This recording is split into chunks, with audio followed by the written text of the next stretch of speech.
listen up and give a warm welcome to Dr.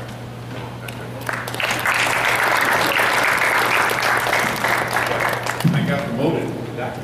Right. I was 235, I went to 238 in high school. Did go to one class and try to see about like one day. So today I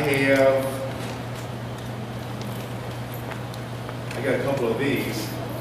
You're not getting them. So just wanted to make sure we're all on the same page. We are going to start off today with a little quiz that I am going to ask Kim and Brian or whoever else to help me pass out, and Jerry and any of the rest. Okay, here's what we're going to do. So right now, if you would, everybody close your books. All books closed, because we are going to give out $10 to the first 6 people that answered this quiz right. So there's 6 of you that had an opportunity to earn $6. You $10. 6 people, $10. You have to answer everything with the right word, and in the 7 E's, you got to do the right order, right? So hopefully you've done some work on this. If we don't have anybody that gets them all exactly right, or we don't have 6 that get it exactly right, then we will indeed, try and figure out who did the best effort. Because we are going to give away $60 somehow, some way today. Make sense? So books are closed. When you get these, they're going to hand them to you upside down so you can't see the quiz, okay? And it's strictly fill in the blanks. It's just the key words that I've asked you to memorize. Keep them down, and then I'm going to ask you to put your name on the back. So if your name happens to be Jill or Bill, anti-establishment Hysterianism, then it would take you a long time to write your name down, right? So write your name on the back. That way you won't waste time on the front. Then when I say go, you'll flip it over, you'll fill in the blanks, and then as soon as you're done filling the blanks in, you'll bring them up to Kim and Jerry up here, and they'll keep them in order within which they were turned in. Then we're going to show you a video, we're going to do some teaching, they'll grade all of them and figure out who the 6 people are getting the $10. Fair enough? All right.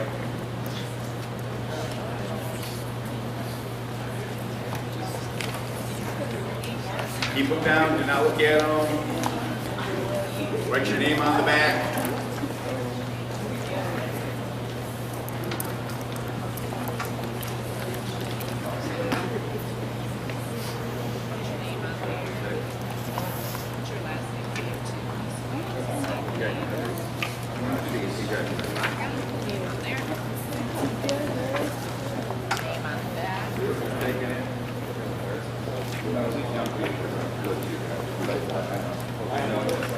I already know. They got the part.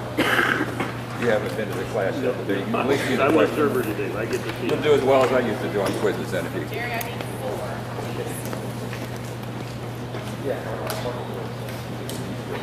So we're all on the same page, right? You're going to do the best you possibly can do, but if you don't know something, take your best guess, because if we don't have 6 people to get them all right, you still have a shot. And again, the order they come up here to Kim is first come, first serve, and she'll be a bunch up here, and she'll be up here. All right, are you ready? You mark, get set, go.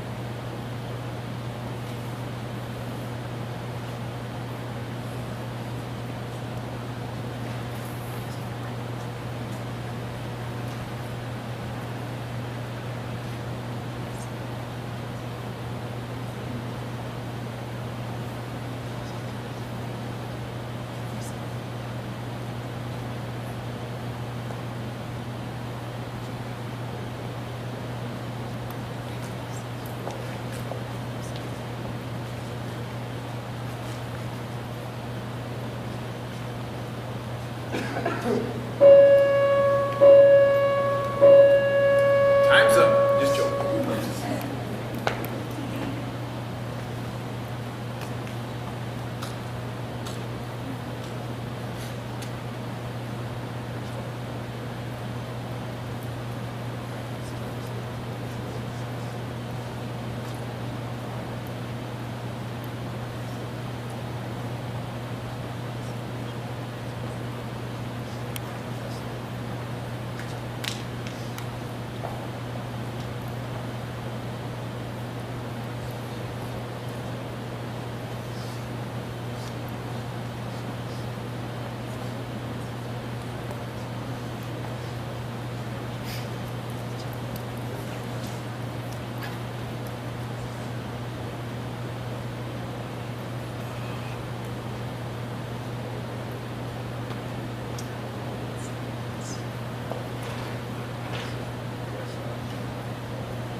Drop that one. Yeah. See, they can show that's like that. That's it. Pretty much. That's it. No, I mean, this is just scary. Yep.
Thank you.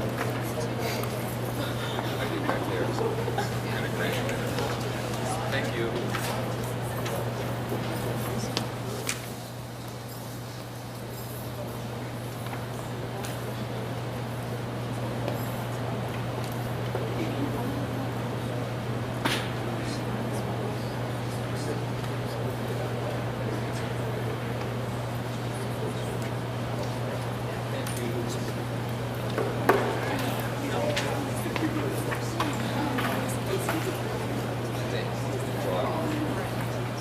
Phone a friend.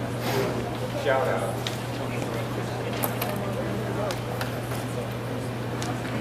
Thank you.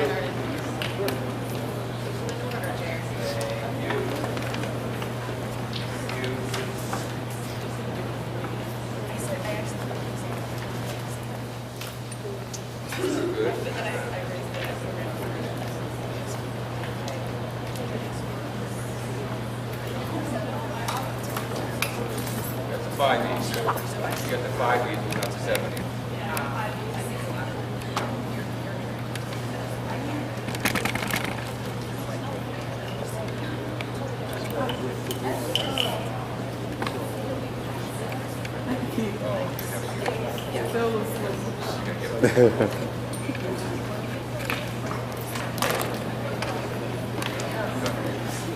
Thank you. Thank you. We're gonna wrap it up in a couple of minutes. Thank you.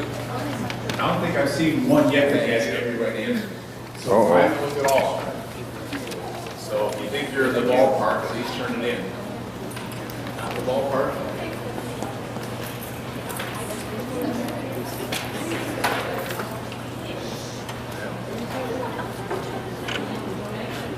Might still be okay. All right, everybody.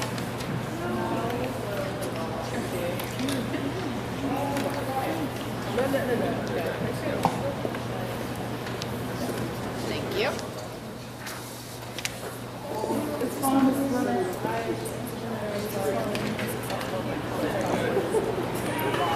Anybody else?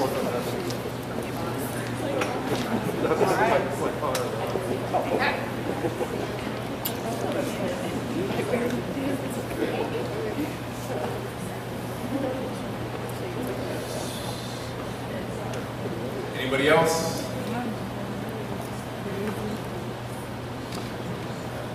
Anybody? Going once, going twice? Anybody? All right, we're going to go over it real quick. So, lesson number 1. Let me actually ask you this. When you go through your classes here at early college, do they ask you to memorize things?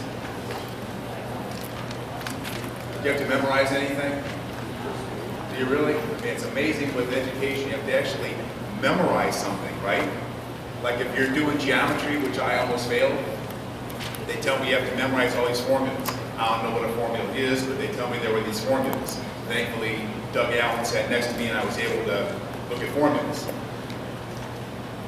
If you want to win this game of controlling this thing, you're going to have to memorize these tools. Now, if you find a different way or a better way to do something and you don't need my tools, that's fine. There's a bunch of people sitting in the back right now that are very, very successful that figured it out on their own. This isn't, you know, like you have to do it this way. I'm just telling you that you got to figure out what you're going to do to control this thing. And if there are basically an understanding of what a habit is and then 5 tools that I've given you, again, to control your motivation, your understanding of cognitive dissonance, how valuable pain is going to be to you. You do it in sports all the time. You do it with education all the time. You figure out, okay, well, if I don't get the homework done by this day, then I get penalized the next day. And then obviously we're going to talk about controlling the thinking part, the visualization part. Today we're going to talk about the time part. So if you don't want to use TOPUCU, that's okay. But you're going to need to, in your lifetime, figure out some way, somehow, that you're going to figure tricks and tools that can get you to control this thing, to, again, like I keep telling you, to make this thing do what it doesn't want to do, so you can become who you want to become. You're already doing it by agreeing to do 6 years of school in 4 years, right? I mean, most people aren't doing that. You know, if you go all through Canton, how many kids are doing 6 years and 4 years? Not that many. There's hardly. Well, how many are in the school? 300 and some? So 350 students that have decided in Canton, you know, to go this extra step. So am I making sense? So lesson number 1 was the word routine. So you kind of got that one down. So again, you control a habit, not by trying to control the craving or the trigger, trying to control the reward or satisfaction. You control it only with the word routine. You change the routine, you change the habit. Lesson number 2, there's 2 types of motivation. The only one you should be concerned about is internal. So you all got that one. On the scales of motivation, I saw a lot of the right words, and a lot of them were in the wrong spot though. So if this scale over here, I have, just always think of it this way. You always control your odds with your hard work. So always in one scale, there's always the hard work. Anything you do, you control with hard work. So that's always this scale over here. If I work hard over here, then in this scale, I have 2 sets of components. One is what I want to get, called my payoff. If you put down reward, we're gonna reward's fine. I don't care if you put down payoff and reward, they're both in the book. But the other component is your odds of success. So if we understand the motivation formula and I stay internally motivated and I control my hard work, if I control the hard work, my odds have to go up because the law of reciprocity, as I keep telling you, is true. Reciprocation, it's impossible to sow and not reap. You sow the wrong way, you reap the wrong way. You sow the positive way, you reap the positive way. So if I work hard here, my odds have to go up. If my odds go up, I'm closer to my payoff. So that was lesson number 2. The third thing was, I think most of you probably got this one. I saw almost every single one of you had the 3 components of pain is a must. To create cognitive dissonance in your brain, you have to use my wife's name, pain association transfer, PAT. Did most of you get PAT? Yeah. If you got that one, that's good.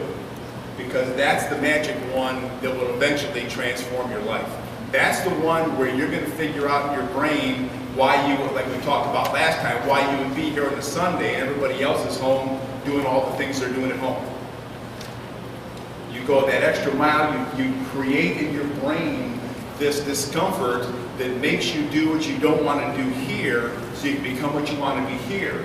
And again, it all ties together, because the more you do here that you don't want to do, that helps you get to where you want to get to, and you relate the pain here with the pain over there. It all flows back together, because all of a sudden, by doing more hard work here that you weren't going to do, you've increased your odds to get closer to your payoff.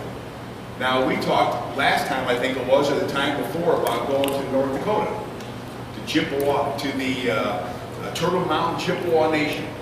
Well, the 2nd, 3rd, 4th, and 5th of June, we're going there to start doing this program with a lot of those kiddos and students who don't have the opportunities even some of you have. So the harder you work, the luckier you get. But luck is a term of preparation means opportunity. So you always control the motivation by working hard. You'll always do the hard work because you do cognitive dissonance and you understand the difference between this pain and that pain. Everybody with me? All right, we're all going to recite the 7 E's, and we're going to do them in the proper order. The first thing is the thought enters your brain. Then you make your first decision, which is going to be, the thought entered, now am I going to entertain it? Again, you should get so good at the 7 E's and the rest of controlling your brain that eventually you don't have to go beyond the entertaining part. It'll get to the point to where you'll understand cause and effect. You'll understand, which I've taught you before, about the decisions that you make every day. Again, what is success? Success is a combination of your daily decisions that you make and your discipline to follow through on those decisions. So if I understand that the thought enters, the first thing I have to do is to decide if it's a bad thought, I just rebuke it and don't entertain it. If you get good at this, you'll get to the point to where you'll forget the next 5 D's. Hopefully that'll happen to you. But if you do entertain it, then you're going to examine it, which is like, starting to dissect it, bisect it. What would it be like if I do that? Then if you do that, you go to the next step, which is you enjoy it. Because, sometimes things that you do wrong may not be good for you, but sometimes they're pleasurable. So in order to control this thing, if I start enjoying something that's still here in my brain, I've gone down the slippery slope, but I haven't engaged yet into the action part, which is, that's why I had them as 4 things that take place as thought, and then there's 3 things that take place as action. So if the thought enters, I decide to entertain it, examine it, enjoy it. Now I move from the brain part to the action part, which is now I'm going to experience it. If I experience it, I am now by default creating a bad habit, right? If I decide to get up later in the morning than I'm supposed to get up, if I decide to not do my schoolwork, if I decide to skimp at my part-time job, if I decide to skimp here at early college, whatever it is, if I make that decision, I now have moved from the thought process to the action process, and that creates corrosion. So if I experience it, then I just say to myself, I'm going to the 6th E. I'm going to excuse myself. Because now we start making the excuses. Well, it's the way I was raised. Well, it's the way this, the way that. And if you excuse yourself, eventually you are enveloped by it, which means it just surrounds you. It becomes who you are. Then if I control my thinking, then I do need to control my passion. Because remember, transformation, as I said at the bottom of that, is 3 things. Transformation is changing the way you think, the way you feel, and the way you act. So if I'm thinking different, I do need to feel different. I need to create passion. I can't let passion control my life. I need to have thinking control my life. But if I have thinking without passion, I probably won't proceed and become who I want to become. So the passion part does become important. So in lesson 5, we taught you about visualization. And visualization had a 2-word carryaway, just something that you need to constantly think about. Mentally visualizing in your brain all the time is your personal puzzle box. It's goofy, it sounds easy, but technically if you think about it, like I showed you last time, if that's your puzzle box, you have a problem. If you start visualizing who you want to be, and you start seeing yourself winning that, you know, that swim meet, you start visualizing that, you'll be amazed. Take a look at athletics. Do you ever wonder about how a certain team can be a professional team, and they're like full-blown, can't miss anything one night like the Cavs, and then the next night they can't hit the side of the barn? It's visualization, and it's just getting into the zone with a focus. But your whole life has to become that. Your life has to become where you don't even think about doing some of this stuff. You just instinctively do it because you were taught and trained what to do. You locked it in as a tool inside your mental tool chest, and you just all of a sudden learn it long enough and enough time that you start doing it. Does that make sense? Now I'll do some bragging. My granddaughter's in Clearwater. I'm going down Thursday, Friday, Saturday, and Sunday to watch her play 5 games. I was supposed to go last Friday, but we had a little thing called a nor'easter, and my flight got canceled, and I couldn't get out until Saturday. I was going to miss 3 games out of 5, so I'm not going until then. But the point is this, and it's not, I want you to understand something. It's not me. It's that I learned these tools, and I've taught them to all my kids and grandkids. My granddaughter plays for Northern Kentucky, which I've told you about in softball.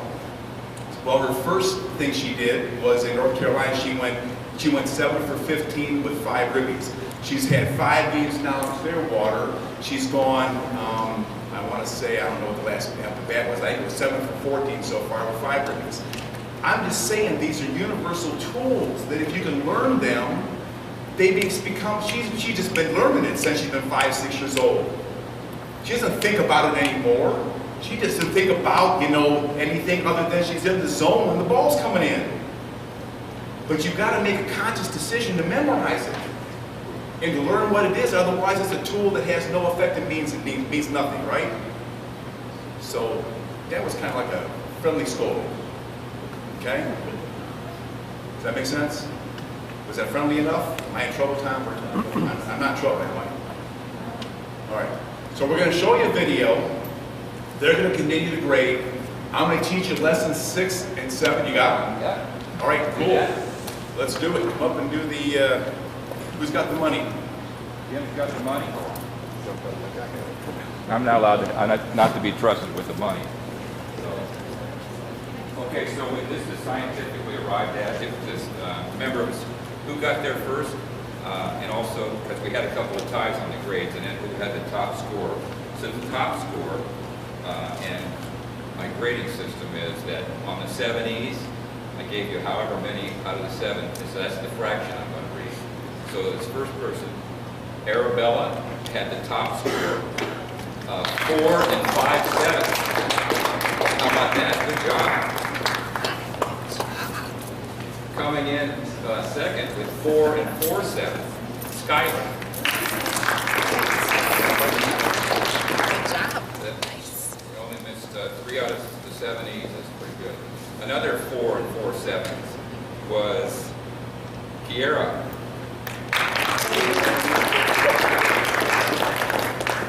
Good job. Thank you. 4 and 3/7, Brianna.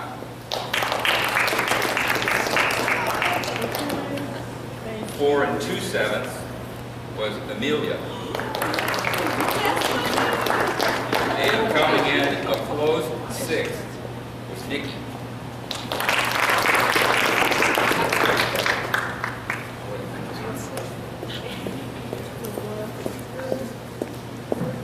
All right, so I'm going to teach you some math. There's a thing called the Rule of 72. Does anybody know what the Rule of 72 is? So the Rule of 72 is a doubling number, is what it is. It teaches you how to double, right, Rick? So if you take 72, and you don't have to write this down, this is bonus information. So if you take 72 and you divide it by an interest rate or a number of years, it will give you the opposite answer. For example, if I have a customer, a client, that I can get 8% in return on their lifetime, then I take 72 and I divide it by 8, and that means that every 9 years, the money doubles. Everybody with me? It's a doubling factor. So now you know the Rule of 72. So if you are 17, 16, 18 years old, and you take yourself out, let's say the next, let's make the math easy, the next 56 years, 56 divided by 8 would be, please, 56 divided by 8 would be 7. So your $10 would be 20, 40, 80, 160, 320, 640. You could have $1,000 if you hold on to that $10 bill investment. Okay? Not saying you should do that, I'm just telling you. All right. All right, lesson number 6. And then, by the way, any questions on 1 through 5? Any thoughts? Anything? Oh, we're going to show the video. That's right, my man.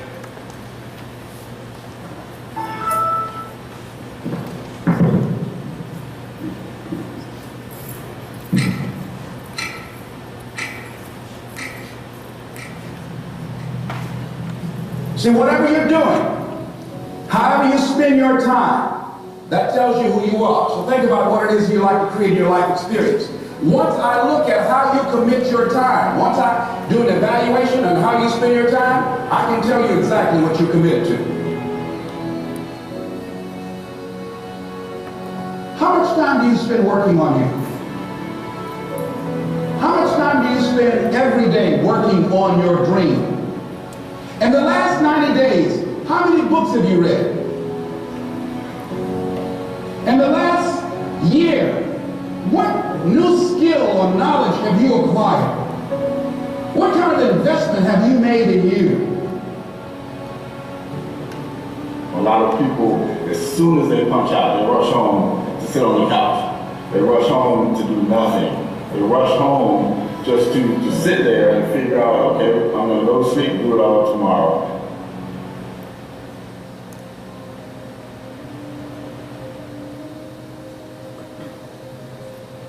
You have to give it everything you got. No more TV, no more parties, no more plans. If you have a 4.0, what you need to be doing is studying. This is a life class. That means that we have an opportunity to learn how to maximize our lives. Think of the things that you're doing that somebody else could be doing. And think of yourself as a precious commodity that you are going to reserve your energy for your highest and best use.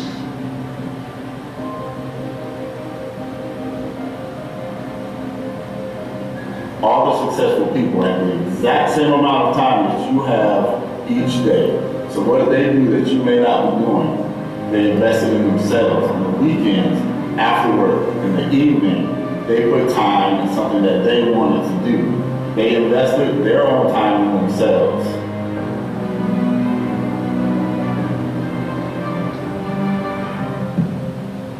We are busier than any other generation we have seen in the last 300 to 400 years. We are just as busy as we can be, and we think because we're busy, we're effective. But I want you to challenge your schedule for a minute and ask yourself, are you really being effective? Or is your life cluttered with all kinds of stuff that demands you and drains you and taxes you and stops you from being your highest and best self? And are you substituting busyness and all the chaos that goes along with busyness from being effective?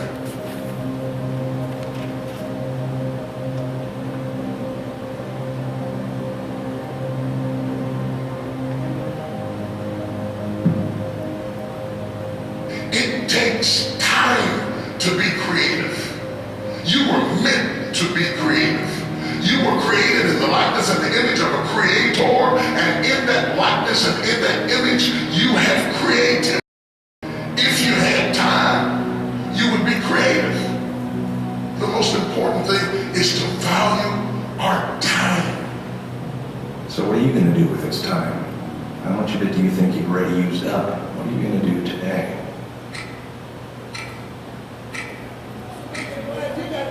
Know your Bible. You got to know every no brings you a step closer to a yes. Anybody can stop. All right.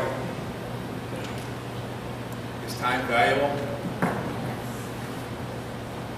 So tell me what you learned from the video.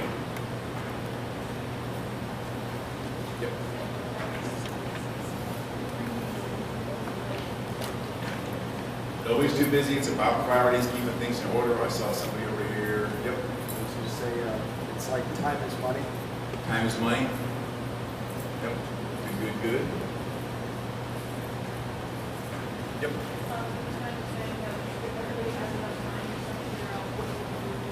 Everybody has enough time. Just got to figure out what you're going to do with yours. Somebody over here.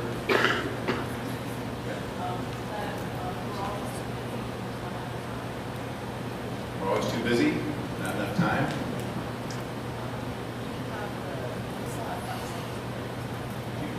Still have fun as long as you win the time. So, yep.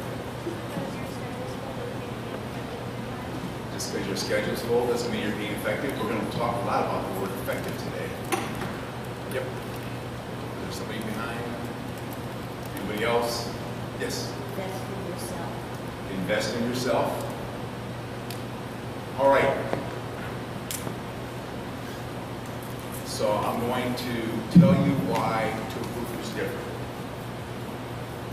Remember way back the first time I talked to you, I said, you know, what does it take to get in shape?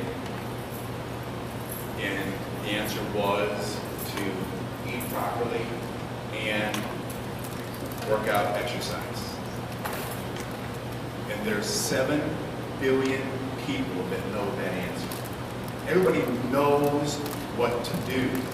Everybody knows that time is valuable. What makes TOPUCU different is we're going to give you 2 tools today. Because TOPUCU is about tools, right? It's about how do you get this thing to control this thing. So we're going to talk about tools today. Now I'm going to teach you basically how to control your time. Now again, if you don't use the rest of the principles, like changing a routine, odds are you're not going to have any effect in using the tools. Make sense? So we're all going to do a little fun math thing right now. And don't be afraid of math, because all of you have either a phone or a calculator or something, right? And this is going to be pretty simple multiplication, I think, for everybody here. So if you would take a piece of paper and write down answers to the following information I'm about to ask you. And we're going to do this I'm going to try and go through everything. If I miss anything, you guys help me. So let me ask you question number 1. I would like you to in your mind, tell yourself on an average, how many hours do you sleep a night? Y'all got your number? Shouldn't take you long to figure out if you're a 7, an 8, or a 9-hour person. But whatever your number is, how many days are there in a week? 7, very good. That was a test, just to be sure everybody's still with me. Because my grandkids have warned me, remember they told Papa, you're going to warn them sooner or later. So if you take the number of hours you sleep times 7, multiply that and put it down on your piece of paper, and next to it put sleep.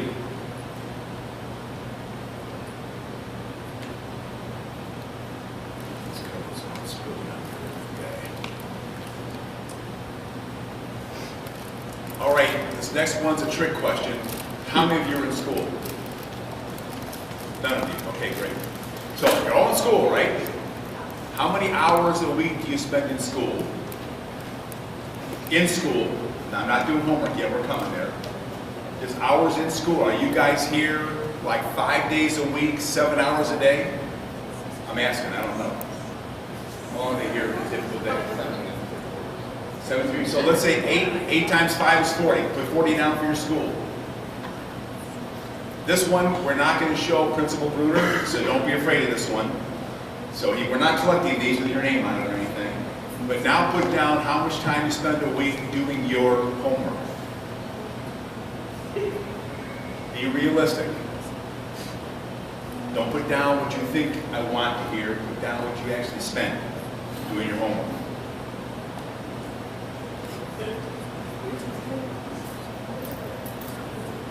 So if you spend 2 hours a day, 5 days a week, that's 10 hours. Simple math. Everybody got it down? All right, how many of you here eat food?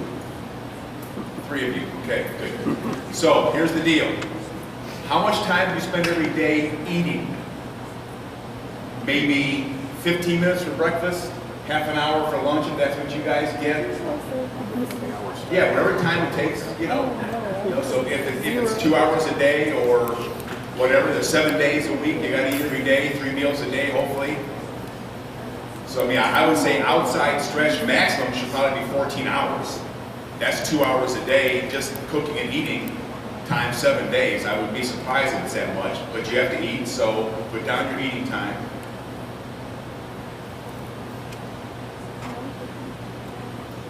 All right, everybody got that down? Now, if you work part-time, because you're a full-time student, if you work part-time, my grandson right now is at, what's the place he's working? Oh, Sweet Freeze. I've heard of Sweet Freeze? What's that? No, Sweet Freeze is a new thing where they use that nitrogen. Yeah. You know somebody works there? Yeah. So they use liquid nitrogen. So they put the cream in the bowl, they get the blender going, then they pour liquid nitrogen into it and get it to freeze. It's really actually very good. It's just that it's like $7 for like a 1 scoop. I can get like a full-blown double scoop, or actually triple scoop. You know, Mitchell's Hot Fudge Sunny at the same price. But you know, I go there and we buy it and they go do tips. So anyhow, so he works part-time. He's in school. He works part-time. He works, you know, maybe 2-3 days a week for 3 hours, whatever your part-time hours is for work. Now I went through with the grandkids and I said, am I missing anything? Is there anything that you guys would be doing other than that? And they said, yeah, sports. I spend time in sports. So I said, okay, that's a good point. We got to put sports in there. So if you do something with sports, or if you're part of a club, if you're part of an academic club, or whatever it is you're doing there, mark down what you need for your clubs, or your sports, or anything like that.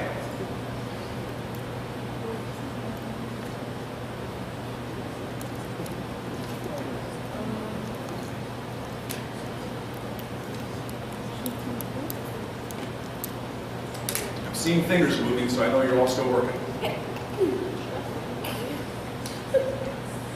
hour, 2 hours, 3 hours. Everybody kind of with me? Now, they didn't have anything else that they thought I was missing other than pleasure time. Things you're doing on your, you know, Instagram or Twitter or whatever the hell that new stuff is that I don't know because I don't belong to any of them because I would get inundated. Saying that in a braggadocious way, but I would. I do have a fake Facebook account, so I can watch my kids and grandkids stuff. I can't tell you what it is because I get killed by Facebook, right? Because you're not supposed to legally do that. Isn't that right? You're supposed to not put in a fake name and that thing. Anyhow, add up all your numbers. Add them up. We're talking necessities.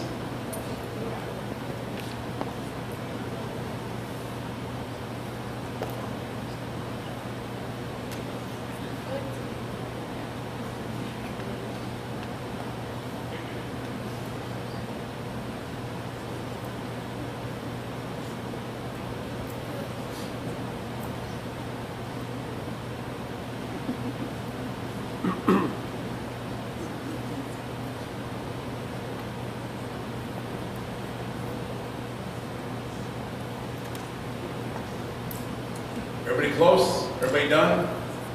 Anybody need more time? All right, I need some volunteers. You can tell me, volunteers, how many hours you're spending per week doing the necessities.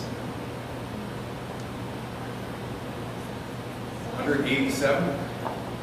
That's amazing because there's 24 hours a day, 7 days a week, which is 168. So, 156, 166, 162. Any other volunteers? Yes, please. 167. 145 to 160, depending. Ken, you're right. They're busy. They are busy, which is good. I've never done this experiment, had anybody that had less than 10 to 15 hours a day. So unless you're telling me you're sleeping 12 hours a day, 7 days a week, or 10 hours a day, 7 days a week, or 9 hours a day, 7 days a week, or even some of you beyond 8, and I know at this age, you need more sleep, then I get 5 to 6, and that's all I need, but whatever it is. So my challenge is going to be, if you've got 2 hours a day, 7 days a week, you can transform your entire life. Why? Because if you take 2 hours a day, every day, and carve it into things that are productive for you, and you do that every day for 7 days, 14 hours. Some of you may need to sleep a little less, because I'm going to actually walk around when we're doing the schoolwork and actually look at some of your numbers, because I am actually still, Kim, quite shocked, right? Never had anybody more than like 145 to 150. And you've got 168. In fact, if you live to age 80, you'll have 700,000 hours. You'll get the same 700,000 hours by age 80 if you live that long, because I'm going to get to age 80. It all boils down to how much time you're going to use, and how you're going to use it wisely. And again, you're a little bit different crowd than typically who I talk to, because you're already committed to doing what you're doing here. You transform your life, and you transform it by controlling all the things we talked about, plus what you spend your time doing. There's 2 types of time. There's a thing called Parkinson's Law. If you read the book and seen what Parkinson's Law is, or does anybody here know what Parkinson's Law is? Anybody know what it is? Parkinson's Law is basically the principle that time will create itself for the fulfillment of a project. In other words, you've all had what's called an effective day versus an efficient day. An efficient day is like an efficiency. Do y'all know what an efficiency apartment is? It's like a 1-room apartment with a Murphy bed, a little kitchenette, and a little bathroom. That's called an efficiency. A lot of young married couples get married and live in efficiency, because that's all you can afford. It's like maybe 400 square feet. You can probably fit the whole efficiency in that stage times 2, because it's basically 1 room. You can have an efficient life, or you can have an effective life. Parkinson's Law says that if you live your life based on doing things that are effective, not efficient, then you will win the game of life. So how many of you have been either to a birthday party that your parents have done for you, or you've been to some, or you've helped put on one? If I've got one of the grandkids as a birthday party, I can almost guarantee you they're going to ask, Papa, can we do the birthday party at your house? And again, not bragging, but if you take, Kim's been there, about from there to there and over to there, that's about the size of my basketball court that we have in the driveway. So they like to come shoot hoops. We got volleyball, we got trampolines, we got it's a nice huge swing set thing. We got a whole basement ping pong table, air hockey, and all that other crap. My point is this: if they want to do a birthday party, they typically do it at my house. Now, an effective day is like a day where you have been to a party or helped do a party, or I'm setting up my grandkids' party. And if I'm setting up my grandkids' party, I can pretty well tell you, this is kind of sound bad too, but I have landscapers, so they do all that crap. I don't have to worry about mowing the yard, and, trimming this and doing the shrubs and all that garbage. It's all done. But I still have to get up in the morning. I got to make sure the garage is clean, because what if it rains that day and we can't, and now we need to move the party into the garage or downstairs. I got to make sure the basement's clean, the garage is clean. I got to make sure that everything's all set up. So I have all these tables and chairs, so I gotta make sure those are all put outside. Make sure that the grill is clean, the grill's all cleaned up, scrubbed up. Do we have enough propane for the grill? Gotta make sure I go get the propane for the grill. Gotta get the balloons, gotta put the balloons out in the mailbox to make sure people know where they're going to. So the mailbox has got the balloons on it. Now I'm cleaning up, I'm doing this, I'm preparing this, get the food all ready to go, I'm going shopping, doing that, coming back, and I'm all done. When I'm all done, I finally now got people coming in about a half an hour, so I gotta jump in the shower because I'm all sweaty. So I get cleaned up in the shower, I get back out of the shower, everybody shows up for the party. I gotta make sure that all the pop's there, the beer's there, whatever it is we're doing, it's all set and ready to go. Go get the ice and all that jazz. I'm back, I'm all set to go. Now people come, we have fun, we play volleyball, we do this, we do that, we also play ping pong, we're doing all this stuff, all the 4 hours, 6 hours, finally 7 hours later, everybody's done, the party's over with, presents are open, we're all done, there's garbage everywhere, tables are all screwed up. Now everybody leaves. So what do I have to do? I gotta clean up all the garbage. I gotta take all the chairs, all the tables, put them all away, clean them all off, put them all away, get all done, take another shower again, because I'm all sweaty again from all that crap, right? And then finally, it's now like 10 o'clock at night. And I've been going straight from 8 o'clock in the morning to 10 o'clock at night. That's called an effective day. I'm not suggesting that all your days need to be that effective, but I am suggesting if you're not doing things that can help you become who you want to become, you're being efficient and you're breaking Parkinson's Law. You're breaking the law of understanding that those that win don't win because they do a ton more. Michael Jordan said, you know, I won because he was cut in the 10th grade from basketball. Y'all know that, right? Cut in 10th grade. Senior year, he is the McDonald's All-American first team. And obviously, the career was pretty good. He ends up saying, what separated you from the pack? And I learned this a long time ago, but I love what he said. He said, those 5 little words. Those 5 little words separated me from the pack. And I said, what are those 5 little words? I'm thinking to myself, so I'm reading about his autobiography. And the 5 little words were, and a little bit more. And you should write that down. Because what separates you from the rest of the world is going to be, are you going to do what they're going to do and a little bit more? Are you going to do what they're going to do and just top them a little bit? Are you going to swim the extra lap? Are you going to do that extra thing you've got to do in order to separate you from the pack? And a little bit more is what separates you from the pack. I'm going to give you, this just jumped in my brain, I'm going to give you 6 of my other favorite words. 6 of my other favorite words you should write down are, especially when you don't want to. When you do something, especially when you don't want to. If I'm having fun playing golf, I don't have to torture myself to do that, Tom. I just go play golf. I love playing golf. That doesn't take any cognitive dissonance or pain association transfers or anything. I just go play golf. But when I do something I don't want to do, especially when you don't want to. So you win the game because you learn in one of our tools in lesson number 6 is you learn how you spend your 168.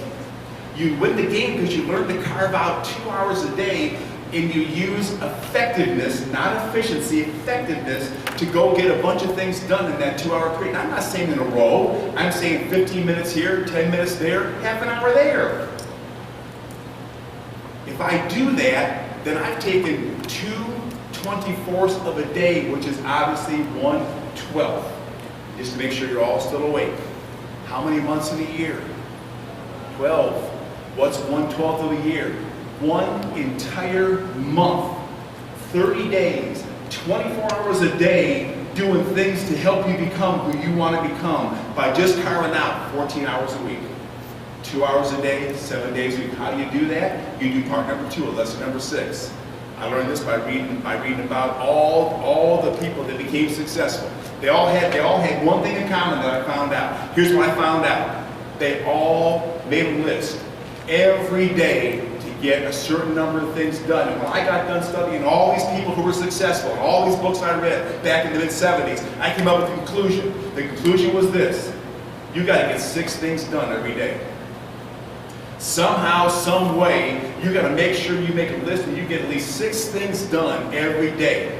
Because if you carve out that 2 hours and you get 6 things done that you haven't been getting done in that 2-hour period, 6 times 30 is 180, times 12 months is over 2,000 things you would get done becoming who you want to become. Because it is cinch by the inch, hard by the yard. Nobody goes there like this. Not me, not you, not anybody. Nobody's going there from there to there. You're all going to do this exponential curve where you're going to be like a jet plane taking off the runway. Anybody been in a plane? Anybody flown a plane? Did it take off at 1/8 throttle or full throttle? Better be full, right? When you're flying at 35,000 feet, is it flying at full throttle? No. That's why they fly up there. There's less friction. They can back off and save a lot of fuel. You're all going to go through the exact same thing. If you're going to win this game, you've got to learn to manage your time. Not just be aware that you have to manage it. You're going to need tools to manage it. And you manage it any way you want to by carving out 2 hours a day. 1/12 of your entire life will be spent doing things productive to help you become who you want to become. And you make your list the night before, in my opinion. You make your list that tomorrow I'm going to get these 6 valuable things done. A lot of them are going to repeat. And for you, a lot of it's going to be what you're already doing. That's why you've got 155 to 165 out of 168 hours, because you're already kind of there. So maybe I'm preaching to the choir a little bit. But you're going to carve out time for homework. You're going to carve out time for all those things you want to do. I'm going to carve out time to CrossFit 4 to 5 to maybe 6 times a week. Well, that's an hour. But again, I got, 14 hours I'm jamming into this minimum and getting 6 things done. Does that make sense? Parkinson's law says that time will create itself. You've all had an effective day. You all have. You probably have an effective day maybe today. Maybe you worked this morning and you went home, got cleaned up, and now you're here doing this. You're going to go home and do some homework. You're going to go work out, whatever you got to do, getting ready for your swim or whatever it's going to be. I'm telling you to manage it. You manage your time. Do I procrastinate? You absolutely better believe I procrastinate. I procrastinate whenever I want to procrastinate. But I determine when I'm going to procrastinate. It doesn't tell me when I'm going to procrastinate. I determine when I'm going to procrastinate. When I leave Thursday morning to go down for 4 days to watch the softball, I'm going to be the biggest procrastinator in the United States of America. If I don't do it day in and day out, I don't do it for my wife. I don't let the procrastination lead my life. I control my procrastination. In the book, you're going to learn about the word amusement. If you take the word amusement and you divide it into the Latin, the prefix, yes, I did go through English. I did learn there's that prefix, right? Up front, prefix. So the prefix, in Latin means un. The last part, suffix, not except the word suffix. The suffix at the end, M-E-N-T, means action. And M-U-S-E, muse, means think. Amusement is the action of unthinking. I take my grandkids to Cedar Point numerous times every year on their platinum passes. They love being amused. I love being amused, but I control the amusement. It doesn't control me. Now I'm saying about as strong as I possibly can, because it's that important. The one thing is you've already read about somewhere, heard about somewhere. I'm going to repeat to make sure you understand it. You can't get back wasted time.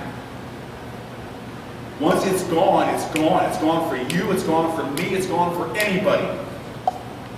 If you get 6 things done in the course of that 2 hours, every day, you'll spend 1/12 of your life doing effective things to help you become who you want to become. And you'll get over 2,000 important things done every year. Make sense? Questions and thoughts about time? Yeah, they're right. But yeah, they didn't give you any tools. These tools are here if you want to use them. If you don't like them, make up your own. But figure out some way that you're going to be self-disciplined. Not externally disciplined, self-disciplined, where you figure out to create cognitive dissonance in your brain using PAT to get you to do what you don't want to do, using your time more wisely. Fair enough? All right. I'm going to stop there because I think their brains are about to explode. I'm going to have you, Kim, come up and talk about, finish your program a little bit, maybe get them doing some homework for a little bit so they can decompress.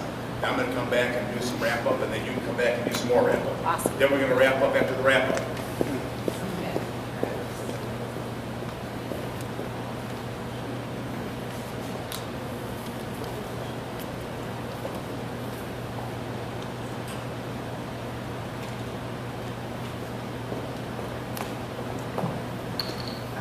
Good afternoon.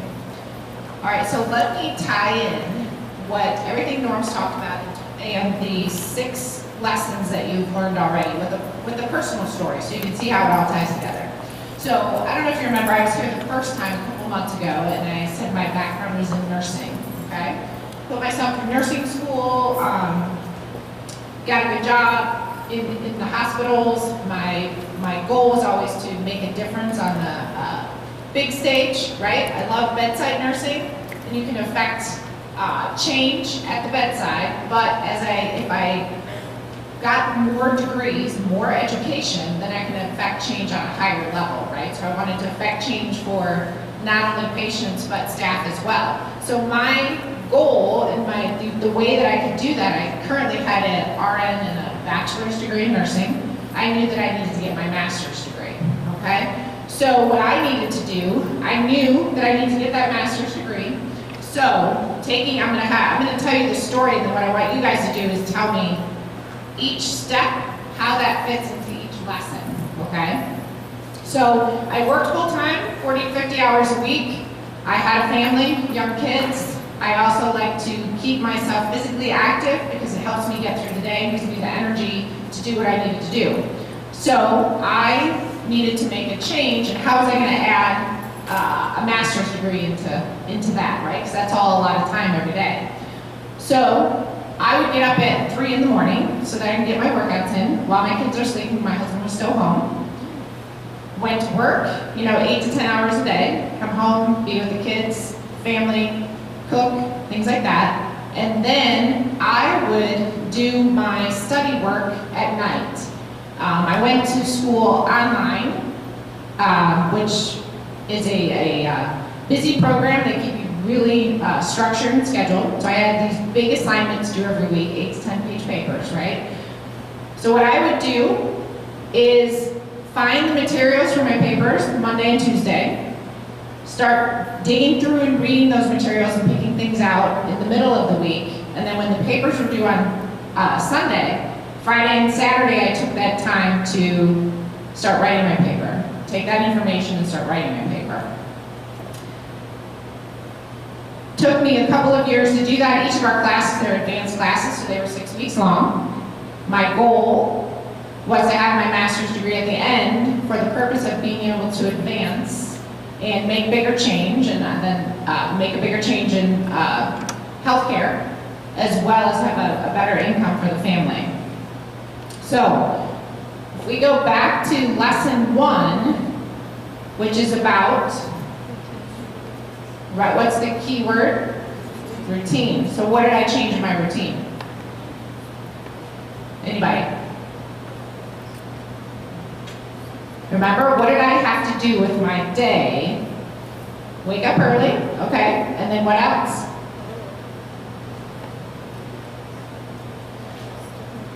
One more time. So what was I doing at night? Right. Studying. So remember, at the beginning of the week, I was taking a couple hours each night after the kids went to bed and finding materials I needed to complete the work that week, right? So what was lesson 2 about? Okay. Internal motivation. So you think I was pretty internally motivated? Yeah. Stick to that schedule, right? And then what's lesson 3? PAT. What's PAT stand for? Pain Association Transfer. So what was my Pain Association Transfer, do you think? If I didn't feel like doing work that day? Right? If I didn't suffer the pain of going through the daily routine of getting that work done, what was going to happen at the end of the week when the paper was due? It wouldn't be done, right? And I was going to spend a lot more time trying to figure out how to get it done. Okay, and then what's lesson 4? 7 E's. Okay, now we've gone through this today. Who can rattle off those 7 E's for me? Entrance, yes. Entertain. Examine.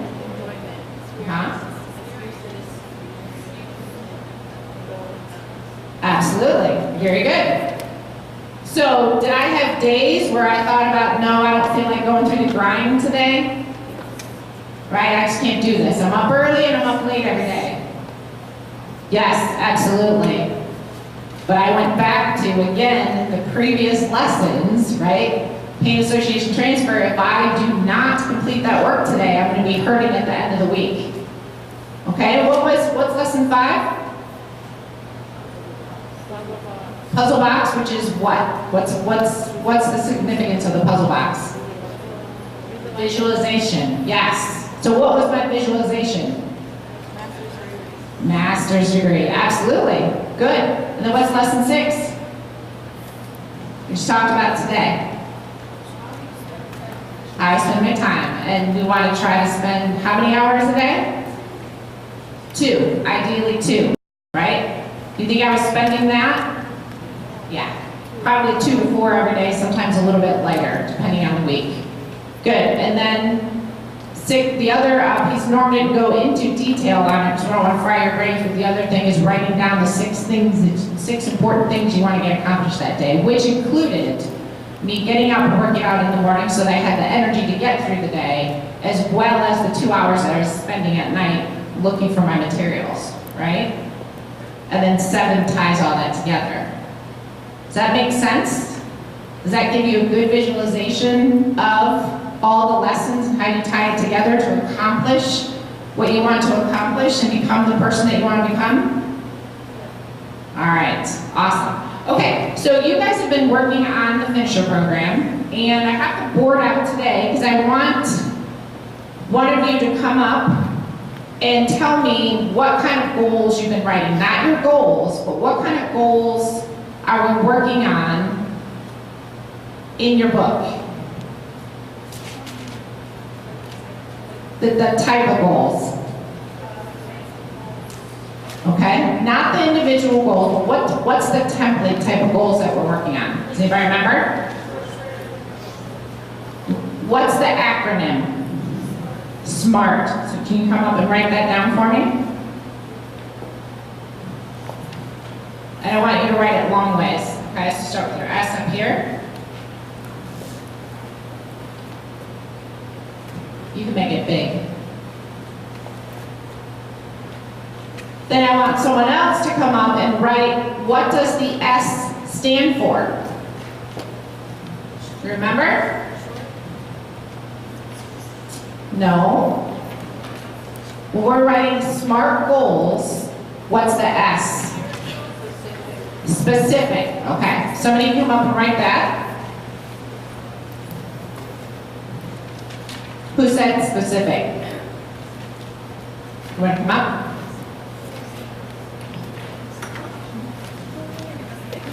What does the M stand for? Measurable, okay? You can come up and write that. What about the A? Attainable or achievable? Absolutely. And we'll just have the girls stay up here and write, actually. So we can get through. Do you guys have enough time? Measurable? Yep. A was attainable or achievable? You want to write that, honey? What about R? Results focused, okay? Don't worry about the spelling, it's okay. Results focused, and what is the T? Time bound, right? So then, for each section, you guys have your short-term, mid-term, long-term, and what's the last goal? The BHAG, what's the BHAG stand for? Big, hairy, audacious goal. Exactly. Okay, thank you. No, that's good. Okay. Okay. So each time we're writing these goals in each of those areas, they should be following that SMART template, right? They need to be specific. If we're just writing out a goal, I want to be faster in my runs, or to run faster. Measurable, how are you going to measure that? So we need to make them specific, right? Instead of being, we'll go through this whole thing and then go back. Measure, how are you going to measure if you're faster? Achievable, result-oriented, and time-bound. So if I said, I want to run my mile time 2 minutes faster in a week. The biggest mistake a lot of us make when we write out these goals is that we make them not achievable or attainable, right? So when we're writing out these 30, 60, 90, and long-term year goals, right, and our big, hairy, audacious goals, we want to make sure that they're achievable. Is running 2 minutes faster in a week achievable? Not usually, right? So what I would probably recommend is I want to run 2 minutes faster in 1 month, okay? How are we going to accomplish that? So what are our action steps going to be to get there? Those action steps are those goals. I'm going to run 2 miles a day, 4 days a week for 30 days. With your result being that you want to be 2 minutes faster in a month. Does that make more sense? Okay, instead of a broad range goal saying, I just want to run faster. Okay, that's good. But your action steps and your goals need to be more specific, because how are you going to accomplish that? That's a great goal to have, but what are those action steps that you're going to take? So, like I said, an example is you could be running 2 miles a day, 4 or 5 days a week for 30 days. Okay, and you can make it even more specific and say, I don't know, you can run for a minute, walk for a minute if you're a beginner. The next week, I'm going to run for 90 seconds and walk for 30 seconds. Okay, does that make sense? Okay. So I've seen a lot, because I teach this course through the college as well, and there's a lot of broad range goals out there, but they're not very specific. So I want to lose weight, I want to be faster, I want to get my master's degree, but there's not any action steps to help you get there. So it becomes more real and more achievable if they're more specific. And then the other piece of that is, what's the purpose of writing these goals down in your book and writing your mission statements?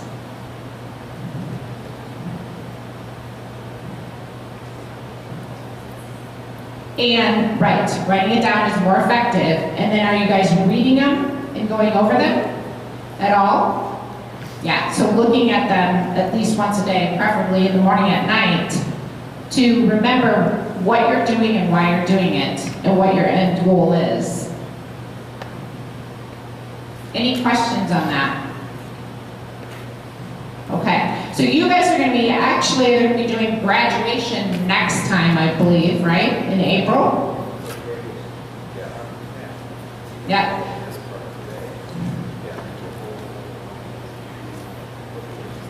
So originally, you guys were going to be doing just 23 through 34, I believe.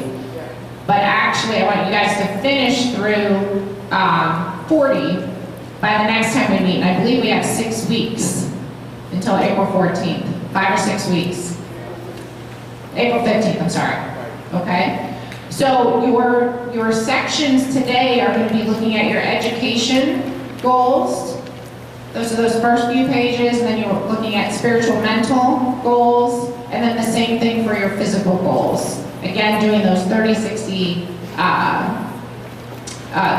short-term, midterm, long-term, and BHAG goals for each of those sections. But I want you to think about when you're writing those goals that they follow that SMART template, okay? And then we have specific steps we're going to take to help us get there, right? It's easier to follow a plan than just to put something general out there and say it's going to happen, okay? So I'm going to go around 30 minutes. Okay, yeah, so you'll have 30 minutes to do that, and then we'll wrap up. But I'll go around and answer any questions if you guys need some help with any of that, writing those goals, how to write them. I'd be happy to do that if you're stuck in a certain area, okay? All right, thank you.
Thank you.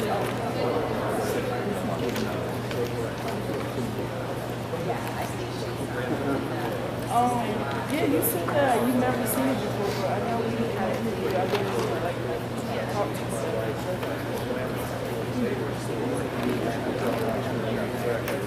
Back home. I grew up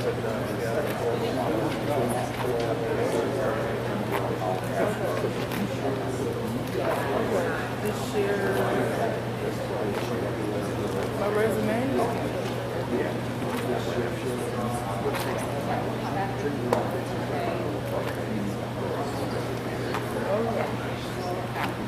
It's not in my.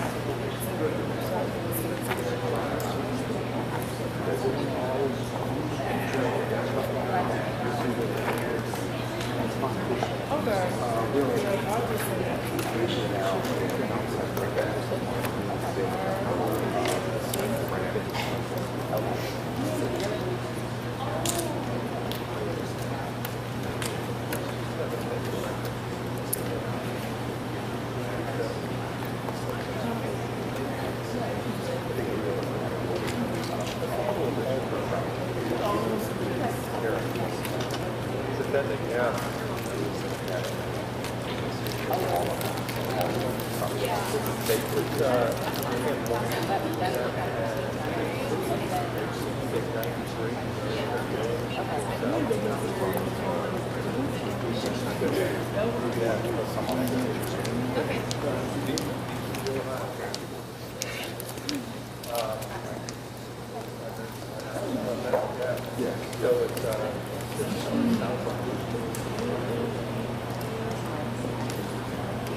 But my wife goes,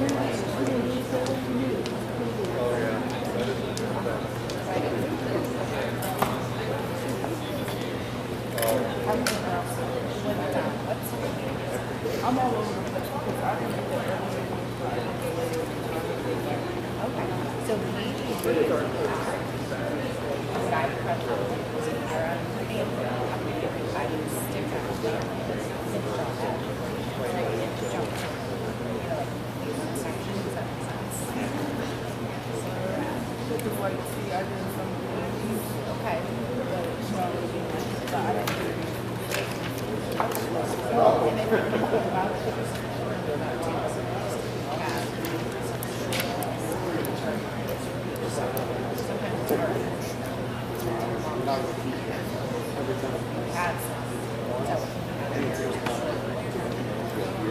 doesn't matter.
I think we usually got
Maybe I got not swallowed.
you double count.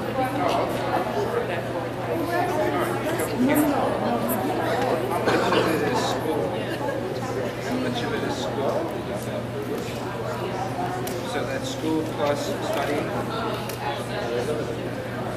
Where is that? 25.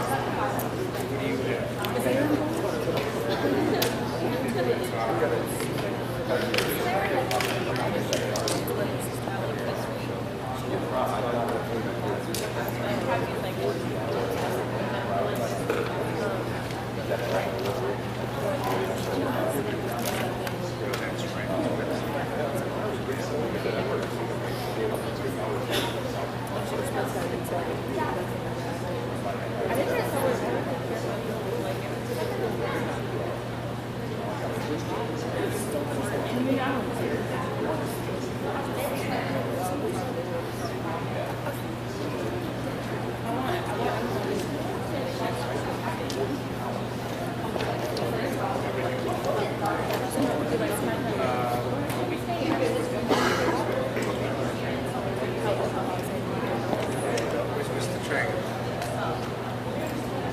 Yeah, I'm all set. I'm set to go. I found a new guy.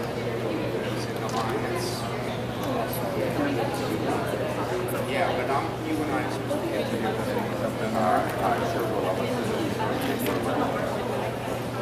Is that what it is? How much 50? Yeah. Appreciate it. Thanks a lot. Okay. No, if you could talk to me before.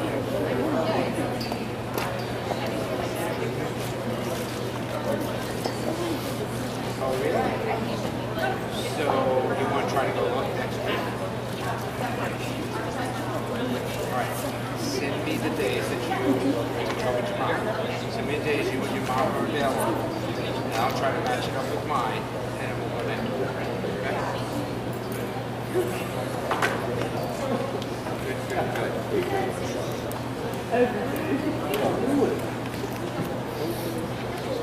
All right, let's wrap it up. I know that wasn't quite a half an hour, but I like it. So, thoughts or questions on your mission statement and goals? Anything? Yeah. Questions, thoughts, mission statement, goals? What's a mission statement? It's a declaration of who you want to be. Thank you. And your goals are the action steps you will take to become the person you want to be. So, one is a declaration of who you want to be. The other one is what you're going to do to become that person. You're going to find that 2 hours we talked about earlier is going to carve into a lot of that stuff. So if my physical part is, one of my physical goals is to be in the best shape I've ever been in my adult life at age 70, next February. So I'm working quite hard and trying to get there and make sure I'm doing everything I can to have that take place. Well, if I go to the gym 4 to 5 times a week, that's 4 to 5 of my 168 hours. It's 4 to 5 of my 14 key hours I'm going to spend, 2 hours a day, 7 days a week, I'm going to spend getting that done. So, makes sense, right? 6 things? So anything up through lessons 1 through 6, mission statement of goals? I'm going to wrap it up with lesson 7 then. What we're going to do is, we'll do lesson 7. It'll take me about 5-10 minutes. We'll do any Q&A you guys have afterwards, then we'll break up. Then in April we come back, we'll basically are going to ask you to bring back your TOPUCU books. We're going to ask you to bring back how you've been writing your mission statement and goals, if you're doing it on a computer, if you're doing it in the book, if you're doing it on, side paper, however you're doing it. We're going to ask you, we're not going to read them, we're not going to look into your personal stuff, we just want to see that you've done it. Fair enough? All right. So, lesson 7 is called Burn the Bridge. Burn the bridge is what you do in a negative way when you have an argument with somebody and you burn the bridge, you never talk to them again, and you're supposed to talk to them. Some of them you aren't supposed to. I'm not talking about that kind of burn the bridge. I'm talking about burn the bridge, which is a total commitment. You may or may not know that back in the ancient days, there are literally armies, the Roman armies would sail across the Mediterranean Sea and they would land in Egypt, for example. And what they would do is they would literally burn the ships. Go back and Google it, you'll find in history, there's numerous times where they burnt the ships. When Julius Caesar crossed the Rubicon was a river. So in ancient days, Rome had an internal army in Rome for protecting Rome. Then they had their external army that was out there fighting whoever they're fighting. The Rubicon River was the place where the external army was not allowed to come across. So when Caesar came across the Rubicon, that was an irrevocable decision. He basically declared war on the armies of Rome with the external armies of Rome, and obviously Julius Caesar won that battle. That's crossing the Rubicon. So whether it's crossing the Rubicon, burn the bridge, because a lot of times in war what they would do is they would escape and they would burn the bridges because there were no helicopters and planes and stuff. And when they burned the bridge, that made it harder for the enemy to get to them. When you burn the ships, it's the exact same thing. The Romans would land, they would get on shore, and then they would burn all the ships. And they would say, conquer this nation, or they will drive you back in the sea and kill all of you. If you conquer this nation, you can get them to build you more ships to get home. I know it's crude, I know it's horrible, but that's the way it was. My whole point of burn the bridge is very simply this. People that decide to transform, people that decide to change, if you don't actually make a total commitment, if I have a glass half full of water and half full of cyanide and I drink it, what happens to me? I die. Now, if I have a glass that is totally full of water and has 1% cyanide in it and I drink it, what happens to me? I'm dead. Arsenic, you might be sick. Cyanide, you're dead. So the point is this, 99.9 doesn't work. 50-50, you know it's not going to work. 99.9 is not going to work. When you become 100% committed, like you have to this program, when you understand that burn the bridge means I'm not going to go back over. So what I'm doing today, before I learn these principles, so I'm in my late teens. I go to Vietnam, I come back, get a job as a garbage collector. So I'm, which you already all know. So now I'm kind of doing my thing. I'm eating, I'm gaining weight. Then I'm going, well, this isn't any good. I need to go to the gym and start losing weight. So I go to the gym, I lose weight, and I would go across what I call my bridge of getting in shape. Then I go back across a bridge called getting out of shape. Now I would go across a bridge called in shape, out of shape, in shape, out of shape, in shape, out of shape. And you all know somebody like that, right? Or somebody that's decided, I'm going to do better at school. They do good at school, they do bad at school. They do good at school, do bad at school. Until you burn the bridge, blow up the bridge, and make an irrevocable decision to transform. If it's not 100%, it can't be 99.9 is my point. So burn the bridge is very simply taking all the principles that you've learned now, all these little tools that you've learned, and actually memorizing them. I will put in more money next time. There'll be another test of some kind to see who's really got all this stuff down. I hope that next time when we have this, you're all racing up front, and we've got everybody filled them all out perfectly. I don't know if we'll do the same one or some variation thereof, but we'll do something next time because I need to know that you're memorizing the tools. So lesson 7, burn the bridge, very simply is understanding that if you use the first 6 previous lessons and you actually not just internalize them, but then you actually digest them and you actually make them part of who you are, you will burn the bridge. You will actually burn the ship. You'll burn the bridge. You'll cross the Rubicon, and if you do it right, you won't go back over. So if I understand that lesson 7, burn the bridge, is kind of like ingredients, and if I shared this with you all already, I apologize. I do a few talks around the country quite often. But lesson 7 is like, I have these ingredients. If I'm going to make a cake, I need flour, sugar, I need spices, I need some kind of either strawberries or chocolate, obviously for me, but chocolate. But I need all these ingredients. Well, if they're just sitting here on the table in these bowls, they're just ingredients. They really don't mean anything. That's not a cake. That's ingredients to a cake, but it's not a cake. It's not a cake until I mix them all together with the eggs and everything, and it's still not a cake, it's batter, right? Which, by the way, sometimes isn't bad. I don't know about you guys, these are like licking the spatula. I don't know, I don't know, But anyhow, now you have the ingredients. It's not a cake until you bake it and it all blends together. TOPUCU is the exact same thing. Lesson 7 is to teach you that if you don't take the 6 previous lessons and again use them, you have nothing other than ingredients. So when I decide, I may have used this example, if I decide not to go to the gym, well, crud, everything fires off in my brain. All the lessons fire off in my brain in a second flat because I've got them all memorized. Well, I'm not going to go to the gym. It's part of my routine change. It's one of the 6 things I'm going to do today because I've got it down on my list of 6 things is to go to the gym.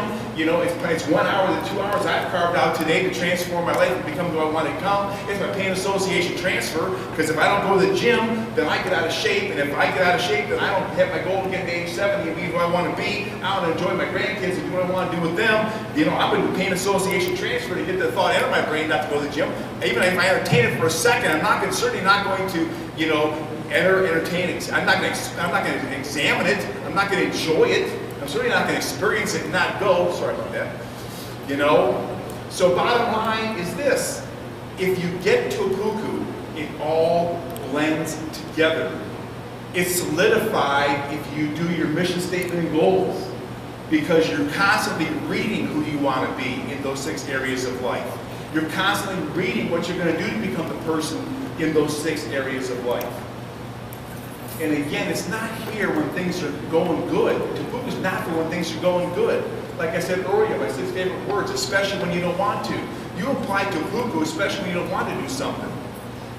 Then that forces you to take the principles to become who you want to become. Does it make sense?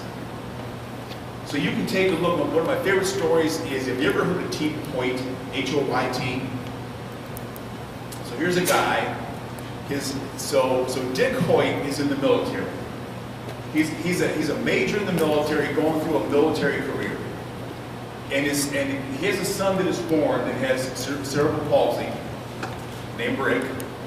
And Rick is about 11, 12 years old, and they're about to institutionalize him because it's that bad that it's not going to happen. Rick needs to be in an institution. Put him away. They do a test on Rick, and all of a sudden the doctor comes back and goes, you know what? There's something going on in there. I think we can tap this. I think there's something going on. So they get him in front of the computer. They start showing him things. I don't know how it all works. They start showing him things, and there's a reaction. And he's able to communicate. Rick is in a way that helps the parents understand that there's cognitively something going on in here. In fact, actually, he knows this versus that, and that versus that. And so they don't institutionalize him. They actually get him on a computer. They get him on one of those electric wheelchairs. He can kind of start moving himself around. And he starts communicating through computer. And he ends up graduating from high school. He ends up going to Boston College and gets a degree at Boston College. When he was in high school, a friend of his had an accident. And so now the friend's in a wheelchair, like he's in a wheelchair. And they have this big fundraiser to raise money for this poor kid that was in a car accident and got paralyzed. And so he communicates to his dad through the computer. He says, I want to do this fundraiser. Can you push me around in my wheelchair? And so Dick goes, yeah, son, I'd love to do that. I'll push you around. Regular wheelchair, none of the fancy racing wheelchairs, just a regular wheelchair. So they go out and they do this 1 mile, fundraiser or 2.K, whatever it was, 2.5, I don't know what it was, but they end up doing this kind of short race. And when they get done, Rick communicates to his dad, Dick, he says, I've never felt so alive as when I'm being pushed around in that wheelchair. So they do another one. And then they do a 10K. And then they do a half marathon. Then they get a special wheelchair made just for them. And then they realize that there are so many kids with cerebral palsy that they need to start raising money for these kids. So they get these special wheelchairs. They can start buying them computers. They can start doing something to have an effect on that tragedy. Because there are a lot of kids that may have the same cognitive ability, that Rick does. Dick burnt the bridge. He left the military. Made a 100% commitment to his son. Google Team Hoyt, H-O-Y-T. And you're going to find a team that over about 20 years did as a team 7 triathlons in Hawaii, where he put his son in a boat and swam 2.5 stinking miles and came back and put him on a thing in front of that bike and did 112 miles with his son on that bike. And then they got off that bike and he put his son in that special racing wheelchair and ran a 26.2 mile marathon. 7 times he did that. He's run over 72 marathons with his son because he burnt the bridge. Made a decision to change his life. I love you guys because you've already made the decision to change your lives. You're here, you're doing it. So my challenge is when things come up, when things get in your way, when it comes time for that decision that we always talk about, life is nothing but the culmination of all your decisions, right? If they're good decisions, life ends up pretty good. If they're bad decisions, life ends up pretty bad. You all know people that have made bad decisions. Again, older brother 4 times in prison, younger brother twice. We all know people like that. We all know people make good decisions.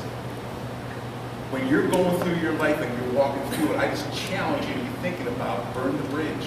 Use the tools, transform, stay transformed. Don't let things get in your way and end up becoming who you want to become. Does that make sense? All right, I'm done for today. You got some words from Tom, and we'll be back in 6 weeks, right? Yes. How about a round of applause?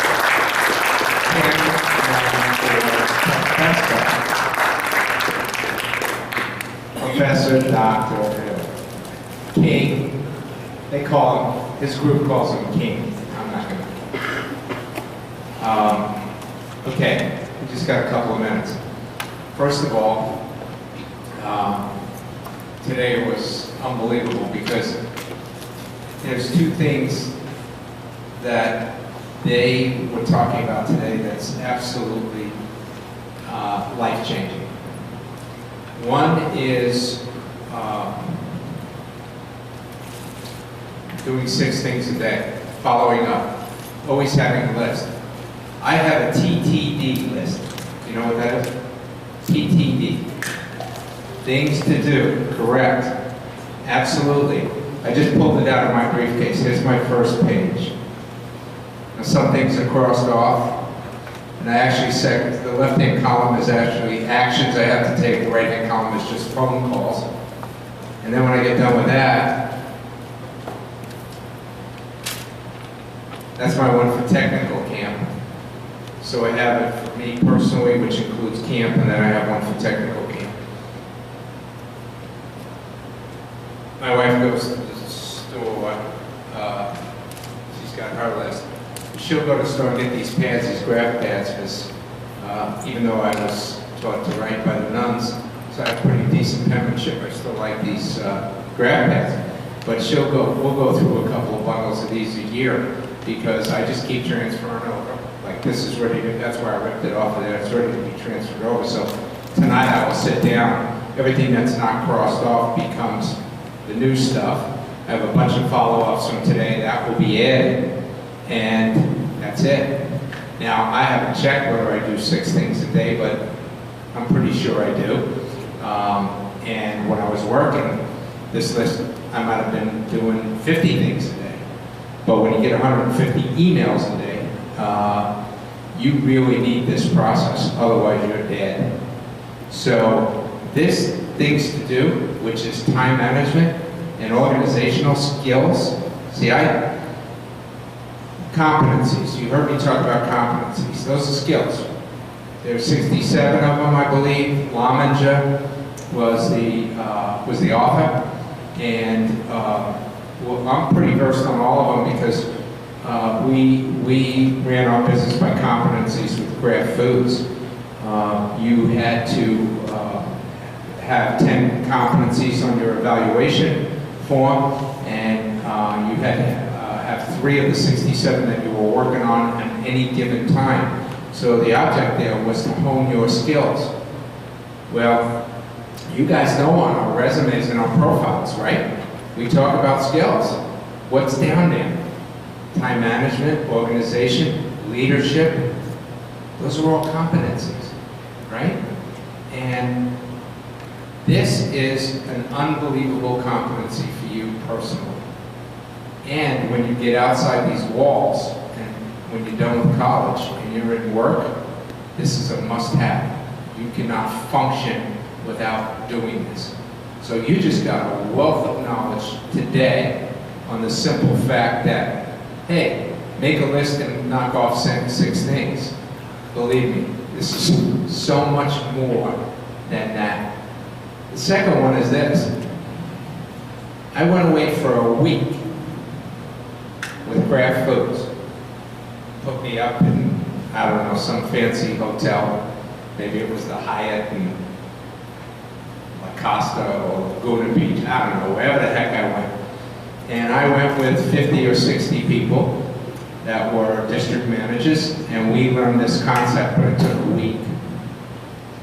This concept was so important that we couldn't write our personal goals, which was tied to our evaluations, which was tied to our merit increases, which was also tied to our bonuses. So everybody in the company followed this process. And you had goals. You had annual goals, and then you met twice a year in between with your boss. You went over the goals.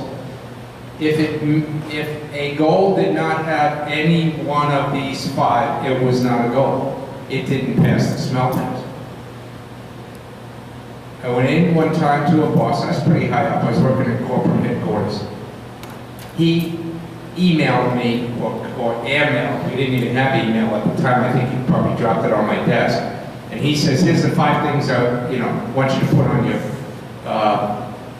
your evaluation form. And I'm looking at these, and not one of them followed this concept. So I made an appointment. I got on his calendar. I get in his office, and he was a good guy. This is way over his head. And we sit down, and he's giving me my evaluation, my midterm evaluation. And he said, okay, and he gets up, and I said, excuse me, Don, can you sit down? I need to talk to you. And I take every one of his goals, and I turn them into the SMART concept. And that was an advantage for me because I made the goals. I made the goals in favor of myself so that I could reach all of those goals, get the maximum bonus and the maximum merit increase.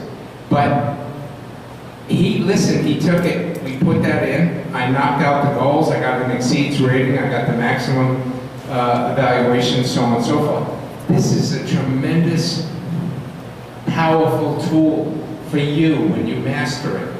Not only to keep yourself straight in your personal goals, when you get out in the business world and you're looking to accomplish things, this is how you get it done. Any other way, your chances of success are diminished. You write any goal, you start to achieve any goal, and you put these concepts to it. We do this in the camp program. We don't just throw things out there. We make sure they have all of these and we can measure it. There's nothing worse than getting done with a goal and not knowing whether you accomplished it or not. And you can't imagine how many times that happens. You get with a boss and they go, I don't think you accomplished it. And you go, yes I did. And they go, I don't think you did. And you go, yes I did. And this could go on forever. But when it's this concept, you never have to worry about it. Okay.